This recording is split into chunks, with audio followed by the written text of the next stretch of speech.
Shalom saudara, ini adalah seri terakhir kita di dalam membahas surat Yakobus. Nah saudara, bagaimana kehidupan doa saudara setiap hari? Kalau umumnya ditanya kepada kebanyakan orang Kristen, maka jawabannya kira-kira demikian saudara. Apakah doa penting bagi saudara? Tentu saja. Seberapa sering saudara berdoa? Setiap hari. Kira-kira berapa lama saudara berdoa? 5 atau 7 menit. Apakah doa saudara memuaskan? Tidak terlalu. Apakah saudara merasakan hadirat Allah saat berdoa? Kadang-kadang. Nah saudara, hampir semua setuju bahwa doa itu penting. Bahkan sangat penting. Namun saudara, teori doa dengan pengalaman doa itu sendiri seringkali terasa jauh gapnya. Karena doa seringkali membawa kekecewaan bagi kita. Ada jurang antara teori dengan praktek doa. Nah, apakah saudara merasakan hal yang sama? Saudara, Yakobus setelah menasehatkan penerima suratnya untuk bersabar di dalam menghadapi penderitaan, dia mengingatkan kembali penerima suratnya untuk tetap berdoa dalam segala situasi, di dalam setiap musim kehidupan apapun yang dialami. Kata berdoa sampai muncul 7 kali di dalam ayat 13 sampai 18 di sini saudara. Ayat 13 bicara tentang berdoa secara pribadi. Ayat 14-15 nasihat untuk para penatua untuk berdoa bagi orang sakit. Ayat 16 nasihat untuk saling mendoakan. Ayat 17-18 Yakobus memberi contoh Elia sebagai teladan pribadi yang berdoa. Nah, seperti Paulus yang menasihatkan jemaat Tesalonika saudara untuk berdoa senantiasa atau berdoa tanpa henti, demikian juga Yakobus memberi nasihat yang sama. Saudara, setiap nasihat doa yang diberikan oleh Yakobus di sini, di dalam bahasa aslinya, memakai bentuk kata perintah. Kelihatannya saudara, jemaat penerima surat Yakobus tidak berdoa seperti seharusnya, sehingga mereka tidak memiliki kuasa untuk menghadapi cobaan di dalam kehidupannya, termasuk dalam komunitas gereja. Yakobus mengatakan, kalau ada seorang di antara kamu yang menderita, baiklah ia berdoa. Nah saudara, mengapa ketika dalam penderitaan atau masalah, Yakobus memerintahkan untuk berdoa? Karena seringkali saudara, ketika kita menghadapi kesulitan, hal pertama dan umumnya yang akan kita lakukan adalah berusaha untuk mencari jalan keluar dan berusaha dengan kekuatan kita sendiri dan bukannya berdoa. Atau ketika berada dalam pergumulan, kita menjadi khawatir, kadang-kadang komplain atau marah kepada Tuhan atau kepada orang lain dan menjadi stres sendiri. Nah, Yakobus mengatakan kalau ada di antara kamu yang menderita, baiklah dia berdoa. Let him keep praying. Berdoalah terus-menerus dan doa kepada Allah saudara sesungguhnya memberikan kekuatan di dalam menghadapi penderitaan. Doa mengingatkan kita bahwa kontrol hidup ini bukan ada di tangan kita, tetapi di tangan Allah. Nah tentu saja saudara, kita perlu berdoa bukan hanya ketika menderita atau di dalam pergumulan, tetapi dalam situasi apapun.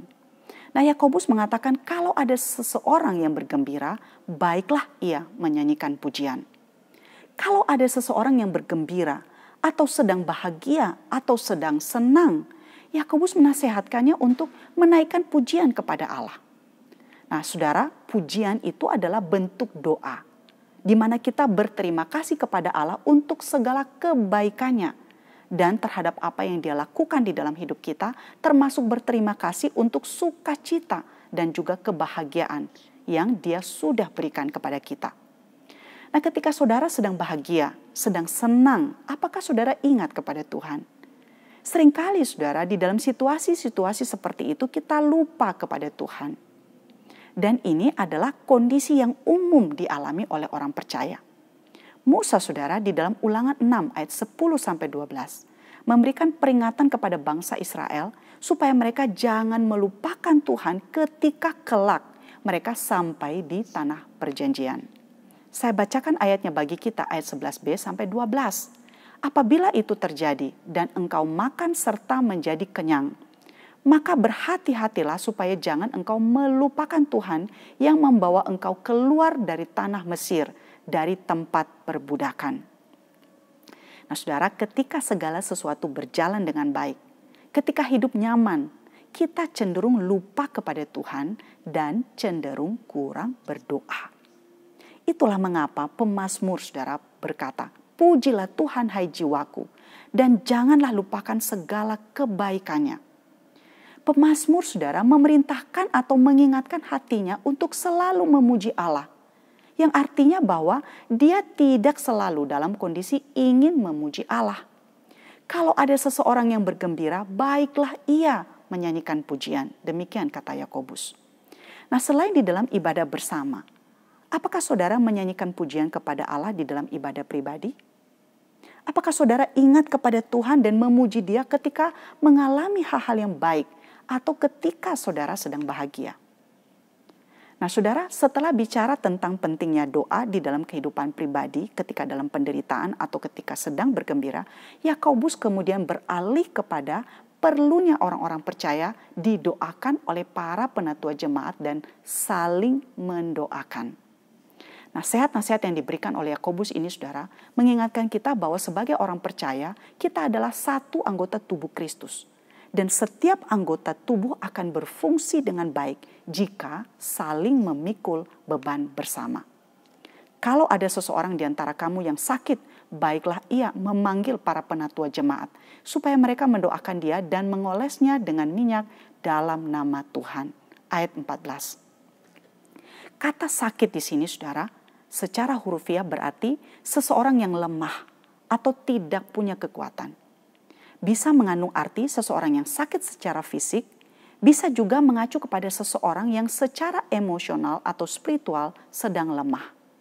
Nah, di saat seperti itu, dukungan doa dari orang lain, dari sesama rekan pelayanan, atau mereka yang secara rohani lebih dewasa, mereka ini saudara adalah para penatua jemaat, adalah sesuatu saudara yang sangat menguatkan dukungan doa dari mereka.